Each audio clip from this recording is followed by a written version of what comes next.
রোজাদাররা সারাটা দিন না খেয়ে থাকার কারণে পাকস্থলীর ভিতরে একটা নির্দিষ্ট সময় ধীর স্থিরতা কাজ করার কারণে স্টমাকের ভিতরে পাকস্থলীর ভিতর থেকে একটা গন্ধ বের হয়। দিন শেষে দেখবেন রোজাদারদের মুখের ভিতর থেকে একটা গন্ধ তৈরি হয়।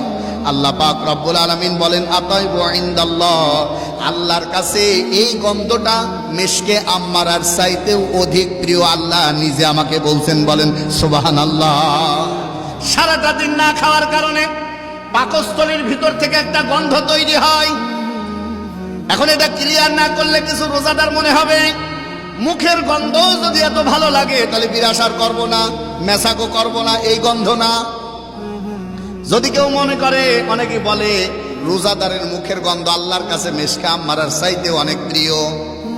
এই জন্য হাদিসের ভিতরে আল্লাহর নবী বলেন, শুনে নাও, সারাদিন না খেয়ে থাকার কারণে পাকস্থলীর ভিতর থেকে যে গন্ধটা বের হয়, রোজাদারদের সম্মান এত আল্লাহর কাছে এত বেশি। আল্লাহ পাক রব্বুল আলামিন বলেন, ফামিনাস সিয়াম, তোমাদের ভিতরে যারা রোজা রাখলো, রোজা রাখার পর সারাদিন না খেলো, আতিবু ইনদাল্লাহ, আল্লাহর কাছে এত প্রিয় তোমাদের ওই পাকস্থলী থেকে বের হওয়া গন্ধটা, মিন রিহিল মিসকি। আল্লাহর নবী সাল্লাল্লাহু আলাইহি ওয়াসাল্লাম বলেন, ওইটা মিশকে আম্মারার চাইতেও আল্লাহ পাক রব্বুল আলামিনের কাছে অনেক প্রিয়। বলেন সুবহানাল্লাহ।